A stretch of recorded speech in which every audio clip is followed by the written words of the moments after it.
Hello, Pisces. Welcome to your reading. This is for June 18 to June the 20th. So, Pisces, para po sa mga bago, don't forget to click the subscribe button. Smash the like button and comment below kung kayo po ay nakaka-resonate or hit a Z notification bell. Kung gusto niyo pong sumali sa ating live session, sa kabilang channel po yun at meron din po tayong mga ibang reading po mula doon sa Babaylan TV. And I want you to know, Pisces, that this is a general reading. So you may resonate with the entire reading, or you may resonate with some bits and pieces of the reading. Take what's only yours. So, Pisces, simulan na natin. Ang nakikita ko dito, parang gusto mong baguhin lahat, no? Nandito ka sa part na masyadong magulo na, masyadong madumi na, masyadong hindi mo na kaya. Meron na ditong suffocation, no?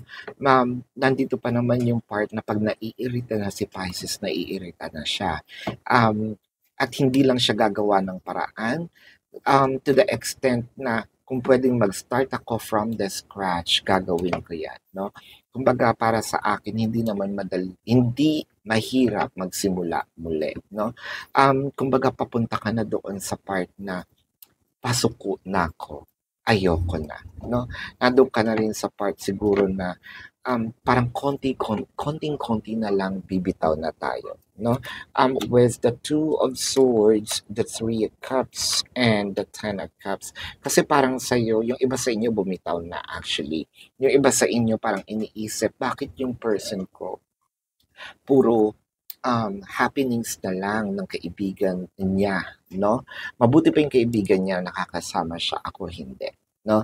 Ano ba talaga ako sa buhay ng person ko? Ano ba talaga with the Ten of Cups? Mahal ba niya ako? O mas mahal niya ang kaibigan niya?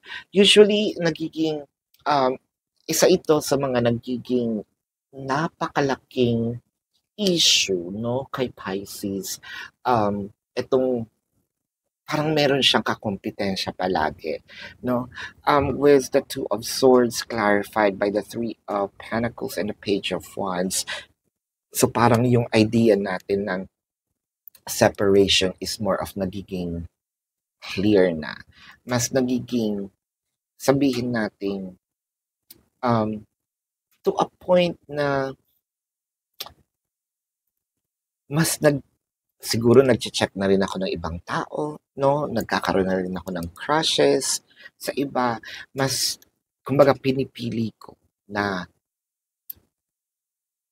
ibaling, no, itong sarili ko sa ibang tao, hindi sa person ko. Pwede rin naman sa sarili mo, no? Binabaling mo yung attention mo sa sarili mo. I think meron ka mga pinagkakaabalahan din lately with the Nine of Pentacles and the Knight of Wands. So parang sa'yo, kung hindi ako makakahanap ng happiness, no, sa person ko, gagawa ko ng sarili kong happiness. And I think that is also, that should be learned by everyone. Kasi sabi nga nila, ang happiness ay inside job, no? Hindi mo pwedeng hingin yan or kunin yan, no, sa ibang tao. Ang happiness ang makakapagbigay niyan is sa'yo. Pwedeng pasayahin ka ng ibang tao, pero ito'y panandalian lamang, no? Ang true happiness or ang happiness ay makikita kapag hinanap mo yan deep within you at pag natagpuan mo yan, I feel like wala nang, kumbaga, wala nang makakapagpalungkot pa sa'yo. The attention, affection, love, and probably the entertainment of other people is just a plus, no? With the Magician, the Ten of Wands, and the Five of Pentacles. Sa'yo parang ginawa mo na lahat. Tumambling ka na, nag-split ka na, sumayaw tayo sa ubandon, no? Kung ano-anong ginawa natin with the Ten of Wands. Pero hirap pa rin tayo. Hirap tayong makuha yung attention, affection, at yung sabihin nating yung love ni person, no? With the Ten of Wands, the Knight of Swords, and the Four of Pentacles, dinaan mo na sa santong paspasan, santong dasalan. I'm also seeing angel number 444, by the way, with the Four of Pentacles in here. So, what I am seeing, no, is kinuha mo na rin itong mga bagay na mga binigay mo, whether it is literal, material, and even your time, energy, effort, with the Five of Pentacles clarified by the Ace of Wands and the Eight of Pentacles.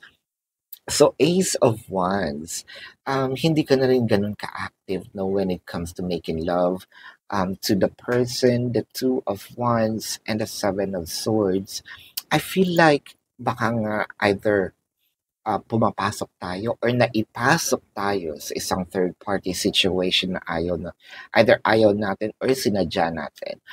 With the Lovers in here and the Wheel of Fortune, I feel like dumating tayo dito sa part na hinahanap natin ang love na pwedeng ibigay naman o dapat ibinibigay ni person, which is hindi natin nakikita. At ngayon nakikita natin siya sa ibang tao. Either kukunin natin yun sa ibang tao or hahanapin natin alone, no?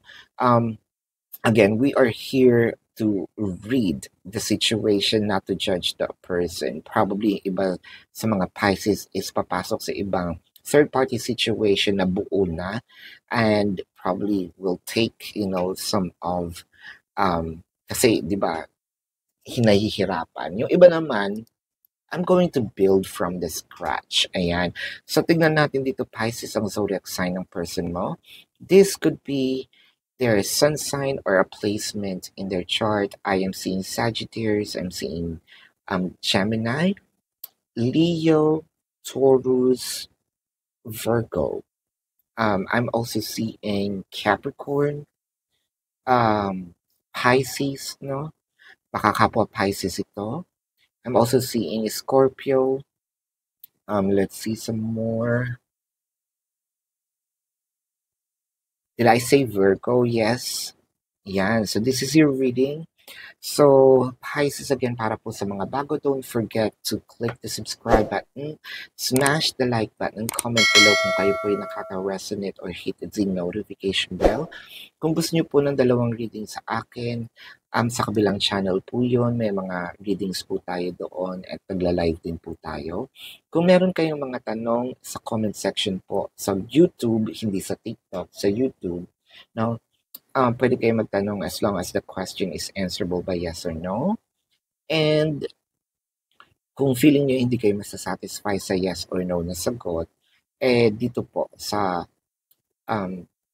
description box, meron po dong link. Either you have to copy the link or click the link. You're gonna be routed to my page and makikita nyo po doon, no, all the information, even po yung payment method, no. Doon po nyo makikita also the tinatawag nating private reading. Take advantage of the 4+1. That's a promotion for a discounted price. So, Pisces, this is your reading. Love and light to you. Namaste and see you po sa susunod na reading. Goodbye. You want the best of my heart, you just got